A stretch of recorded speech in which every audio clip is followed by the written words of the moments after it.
எல்லாருக்கும் வணக்கம். எனக்கு தெரியும் இது ரொம்ப ரொம்ப லேட் நைட் ஆயிடுச்சு. ஆனா எனக்கு வந்து தூக்கமே வரல. ரொம்ப மனசு பாரமா இருக்கு. ஒரு மானசீக குரு அப்படி இருந்தவங்க இன்னைக்கு வந்து தவறிட்டாங்க. அது அதோட கஷ்டம் வந்து ரொம்ப அதிகமா இருக்கு. யார்கிட்டயாவது இதையெல்லாம் சொன்னா கொஞ்சம் ரிலாக்ஸா இருக்கும்னு நான் ஃபீல் பண்றேன். அதனால தான் நான் இப்பவே வீடியோ எடுக்கிறேன். அம் இன்னைக்கு வந்து அவருக்கு ஒரு ஒரு இதய அஞ்சலியா தான் இருக்க போகுது இந்த வீடியோ. எனக்கு வந்து அவ்வளோ இதுவா வார்த்தைகளே வரல. ரொம்ப கஷ்டமா தான் இருக்கு. அ நான் யார பத்தி பேசுறேன்னா, திருச்சி ஹலோ எஃப்எம்மோட ஸ்டேஷன் ஹெட்டா இருந்த அ டைரி சகா அவர பத்தி தான் சொல்றேன் நானு. அவர் வந்து எத்தனையோ பேரோட வாழ்க்கையில அ ஒளி ஏத்தி வச்சிருக்காருன்னு சொல்லணும். எத்தனையோ பேரோட கஷ்டங்களுக்கு அவர் வந்து ஒரு வழிகாட்டுதலா இருந்திருக்காரு, ஆறுதலா இருந்திருக்காரு. அவரோட வாய்ஸ கேட்டு ஆறுதல் அடைஞ்சவங்க, நிம்மதி அடைஞ்சவங்க ரொம்ப ரொம்ப அதிகம். இப்ப நான் பேச போற இந்த வீடியோ வந்து யாருக்கு புரியுதோ இல்லையோ, நீங்க திருச்சிய சேர்ந்தவங்களா இருந்தீங்கன்னா, நீங்க திருச்சியில இருந்திருந்தவங்களா இருந்தீங்கன்னா, கண்டிப்பா இந்த வீடியோ உங்களுக்கு வந்து புரியும். நான் வந்து 2007ல இருந்து 2011 வரைக்கும் 4 வருஷம் இன்ஜினியரிங் வந்து திருச்சியில தான் படிச்சேன். அப்போ ஒரு பட்டன் ஃபோன் தான் கையில வச்சிருப்பேன். அதுவுமே ஹாஸ்டல்ல இருக்கும்போதெல்லாம் தெரியாம தான் வச்சிருக்கணும். அதுல வந்து நைட் ஆனா டைரி சகா அத வந்து கேட்டுட்டே இருப்போம். இது ரொம்ப ரொம்ப பிடிக்கும் எனக்கு. அதுல மெயினா என்ன பண்ணுவாங்கன்னா, நெறைய பேரோட லைஃப்ல ஏதாவது ப்ராப்ளம் இருக்குன்னா, சகா கூட ஷேர் பண்ணுவாங்க. சகா அதுக்கு சொல்யூஷன் குடுப்பாரு. சம்டைம்ஸ் ஒரு குழப்பமான சிச்சுவேஷன்ல இருக்கும்போது, நம்மளும் யார் வேணுனாலும் சொல்யூஷன் சொல்லலாம். நீங்க இந்த மாரி ஸ்டெப் எடுங்க அப்டின்ட்டு. நான் நெறைய வந்து அந்த ப்ரோகிராம்க்காக லெட்டர்ஸ்லாம் எழுதி போட்டிருக்கேன். திருச்சியிலே தான் இருப்பேன். ரொம்ப பக்கம் தான் ஆஃபீஸும் கூட. சென்ட்ரல் பக்கத்துல வரும்னு நெனைக்கிறேன். ஆனா வந்து அங்கெல்லாம் போகாம நான் ஹாஸ்டல்ல வேற இருக்கேனா, நான் லெட்டர்ஸ் தான் ஃபர்ஸ்ட் கம்யூனிகேஷன். அதுக்கப்புறமா எனக்கு ப்ரோகிராம் கேட்க கேட்க எனக்கு சகாவ எப்படியாவது பார்க்கணும்னு ரொம்ப ஆசை. ஏன்னா ஹாஸ்டல்ல கூட இருந்த ஃப்ரெண்ட்ஸ்க்கு எல்லாம் ரொம்ப நல்லா தெரியும் எனக்கு சகாவை எவ்வளவு பிடிக்கும் அப்படின்ட்டு. எப்படியாவது மீட் பண்ணணும்னு நினைச்சிட்டு இருக்கும்போது, அப்போ திருச்சியில வந்து ஷாப்பிங் கொண்டாட்டம் அப்படின்னு சொல்லிட்டு ஹெலோ எஃப்எம்ல ஒரு ப்ரோக்ராம் வச்சிருந்தாங்க. அப்போ தீபாவளி சமயத்துல ஏதோ ஷாப்பிங் அதிகமா பண்ணவங்களுக்கு ஏதோ வவுச்சர் கொடுத்து அதுல வந்து ஸ்லோகன் கான்டெஸ்ட் வச்சிருந்து அதுக்காக ஒரு ப்ரோக்ராம் வச்சிருந்தாங்க. அதுல வின் பண்றவங்களுக்கு கார் கொடுக்கறது தான் அந்த மெயின் ப்ரோக்ராம். அதுக்கு வந்து அதுக்கும் எனக்கும் அப்போதைக்கு சம்மந்தமே இல்லை. நான் ஒரு காலேஜ் ஸ்டூடெண்ட். நான் எதுவும் ஷாப்பிங்கும் பண்ணல. நான் வவுச்சர் ஃபில் பண்ணல. இருந்தாலும் பப்ளிக்கும் வரலாம் அப்படின்ற ஒரு ஈவெண்ட் தான் அது. ஸோ அந்த ப்ரோக்ராம்க்கு நான் சகாவை பார்த்தே ஆகணும்னு சொல்லி என்னோட ரிலேட்டிவ் வீட்டில் ஸ்டே பண்ணி அன்னைக்கு நான் வந்து சகாவை பார்த்தேன். நான் முதலும் கடைசியுமா ஒருத்தர்கிட்ட நான் ஆட்டோகிராஃப் வாங்கினேன் அப்படின்னா அது சகா மட்டும்தான். அன்னைக்கு தினம் நான் சகாவை ஸ்டேஜ்ல பார்த்து நான் நேர்ல பேசி ரொம்ப எக்ஸைட்மெண்ட்டோட நான் ஆட்டோகிராஃப்லாம் வாங்கிட்டு வந்தேன். எனக்கு அந்த தினம் வந்து மறக்கவே முடியாது. லைஃப்ல வந்து ரொம்ப ஒரு சிலரை தான் அப்படியே பார்த்த உடனே அப்படி ஒரு எக்ஸைட்மெண்ட்லாம் வரும்.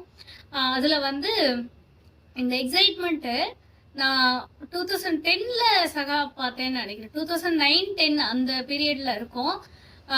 இந்த இந்த எக்ஸைட்மெண்ட் யாரை பார்க்கும்போது இருந்ததுன்னா, டாக்டர் அப்துல் கலாமோட 2020 கான்ஃபரன்ஸ் ஒன்று வச்சிருந்தாங்க சென்ட் ஜோசப் காலேஜ்ல. அந்த காலேஜ்ல எங்க காலேஜ்ல இருந்து கொஞ்சம் பேரை மட்டும் செலக்ட் பண்ணி கூட்டிட்டு போயிருந்தாங்க அந்த கான்ஃபரன்ஸ் அட்டன் பண்றதுக்காக.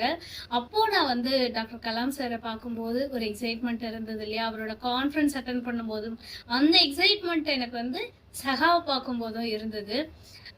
அடுத்ததா எனக்கு ஒரு பெரிய லக்கு என்ன நடந்ததுன்னா, அந்த சமயம் ஹெலோ எஃப்எம் வந்து காலேஜ் சூப்பர் ஸ்டார் அப்படின்னு ஒரு ப்ரோக்ராம் வச்சிருந்தாங்க. அந்த காலேஜ் சூப்பர் ஸ்டார்ல என்ன பண்ணுவாங்கன்னா, 14 காலேஜஸ்ல அவங்க அந்த கான்டெஸ்ட் வச்சிருந்தாங்க. ஒரு நிறைய 2-3 ரவுண்ட்ஸ் கண்டக்ட் பண்ணுவாங்க. இன்ஸ்டன்டா டாபிக் கொடுத்த உடனே பேசணும். அப்புறம் வந்து ஆட்ஸ் எல்லாம் எழுதுனா எப்படி எழுதுவீங்க, இன்ஸ்டன்டா சுச்சுவேஷன் கொடுப்பாங்க. அதுக்கேற்ற மாதிரி பெர்ஃபார்ம் பண்ண சொல்லுவாங்க. ஸோ அந்த மாதிரி நிறைய ரவுண்ட்ஸ்லாம் கண்டக்ட் பண்ணாங்க. அப்போ ஒரு ஒரு காலேஜ்ல இருந்தும் 14 பேர் செலக்ட் பண்ணி ஒரு ஒரு வாரமும் ஒருத்தவங்க அங்க போயிட்டு ஒரு 3 டேஸ் 4 டேஸ் எங்களுக்காக வந்து அங்க நாங்க நிறைய கேம் ஷோ பண்ணுவோம். நாங்க நிறைய ஷோஸ்ல பார்ட்டிசிபேட் பண்ணோம். நாங்களும் அந்த சண்டே நாங்க 14 பேர் சேர்ந்து தான் அந்த சண்டே ஃபுல்லா நடக்கிற ஷோஸை நாங்க தான் வந்து தொகுத்து வழங்கணும். அதுக்கான ட்ரைனிங் எங்களுக்கு கொடுத்துருவாங்க. ஒருத்தவங்க 2 பேரா ஜாயின் பண்ணி அந்த ஷோஸ்ல வந்து நாங்க பார்ட்டிசிபேட் பண்ணோம். அந்த ப்ரோக்ராம்ல எங்க காலேஜ்ல இருந்து 14 பேர் செலக்ட் பண்ணதுல நானும் செலக்ட் ஆனேன். இந்த ஒரு கான்டெஸ்ட்ல தான் கவின் இருக்காங்க இல்லையா, பிக் பாஸ் போயிட்டு வந்தாங்களே, அந்த கவினும் நான் படிச்சப்போதான் அத மாதிரி ஒரு எனக்கு சீனியர்னு நினைக்கிறேன், எனக்கு தெரியல, அவங்களும் காலேஜ் செமஸ்டார் அப்படின்ற அந்த கான்டெஸ்ட்ல பார்ட்டிசிபேட் பண்ணி 14 மெம்பர்ஸ்ல செலக்ட் ஆனி கவினும் வந்து அங்க போயிட்டு ப்ரோக்ராம் பண்ணாங்க. இதுல என்ன ஆகும்னா ஓட்டிங் மெத்தட்லாம் வச்சிருப்பாங்க. 14 மெம்பர்ஸ்ல ஓட் பண்ணி யார் வந்து ஃபர்ஸ்ட் வராங்களோ அந்த 14 காலேஜ்லயும் யாரெல்லாம் டாப் 1 வந்தாங்களோ அந்த 14 பேரையும் திரும்பியும் கூப்பிட்டு ப்ரோக்ராம் பண்ணாங்க. அதுல வந்து நான் வரல, என்னோட சீனியர் ஒரு அண்ணன் தான் செலக்ட் ஆயிருந்தாங்க. அந்த சமயம் உண்மையிலே ஹலோ எஃப்எம் வந்து ரொம்ப பெரிய இனிஷியேட் எடுத்திருக்காங்க.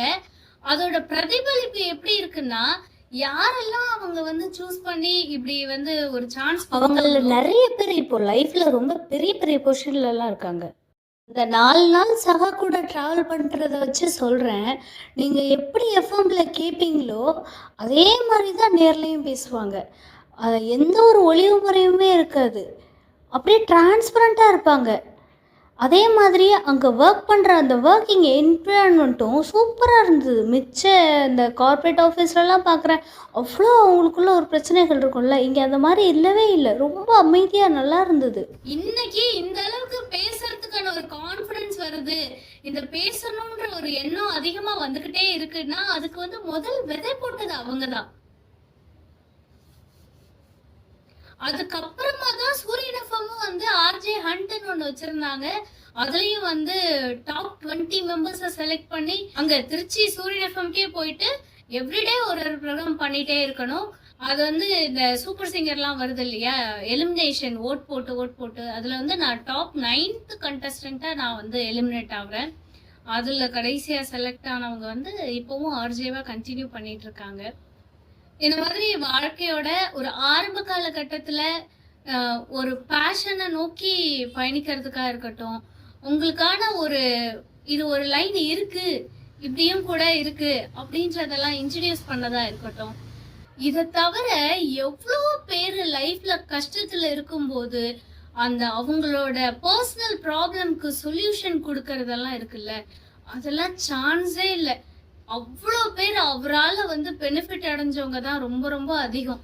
ஒரு மனுஷன் வந்து வாழ்றது முக்கியம் கிடையாது, அவரு இத்தனை பேருக்கு ஒரு வாழ்க்கையில வழிகாட்டியா வாழ்ந்திருக்காரு. அந்த மனுஷன் இன்னும் கொஞ்ச நாள் இருந்திருக்கணும். அவரோட பேஜ்ல போய் பார்க்கும்போது February month தான் அவருக்கு பர்த்டேன்னு அவ்வளோ பேர் வந்து வீடியோ போட்டிருக்காங்க. நியானா கோபிநாத் சார் கூட வீடியோ போட்டிருக்காங்க. ஆனால் அதுக்கு அடுத்ததா இந்த வீடியோ தான் இருக்கு, இந்த காண்டலன்ஸ் வீடியோ தான் இருக்கு. மனசே வந்து சரியே இல்லை, அவ்வளோ பாரமா இருக்கு. லாஸ்டா 2014 போல நினைக்கிறேன், நில் கவனி சொல் அப்படின்னு ஒரு ப்ரோக்ராம் கூட ஸ்டார்ட் பண்ணியிருந்தாங்க ஜீ தமிழ். அதில் அவர் தான் ஹோஸ்ட் பண்ணிட்டு இருந்தாரு, தமிழா மாதிரியான ஒரு ப்ரோக்ராமு. ஆனால் அதுவுமே ரொம்ப பெருசாக கண்டினியூ பண்ணலை, என்னாச்சுன்னு தெரியல. அதுக்கப்புறம் டைரக்டாக எனக்கு இந்த நியூஸ் மட்டும்தான் கிடச்சிருக்கு. பல பேரோட வாழ்க்கையில ஒளி ஏத்தின இந்த விளக்கு இன்னைக்கு அணைஞ்சிருக்கு. ஆனா அவர் ஏற்றிய ஒளிகள் இன்னும் மெழுகிட்டே இருக்கும். இந்த வீடியோ பார்த்துக்கிட்டு இருக்கிற உங்களுக்கும் சகாவோட டைரி ப்ரோக்ராம்க்கும் அந்த வாய்ஸ்க்கும் இருக்கிற கனெக்ஷன் எப்படி அப்படின்றத எனக்கு கமெண்ட்ஸ்ல சொல்லுங்க.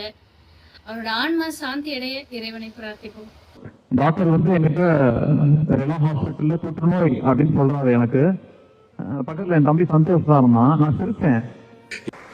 மரணத்தை கண்டு ஒருபோதும் அஞ்சுவே நாள்ல காலா உன்னை செல் புல்லென மறிக்கிறேன், சற்றே உன் கால் வரிசை வர முடிக்கிறேன்னு என்ன சொன்னான் பாரதி.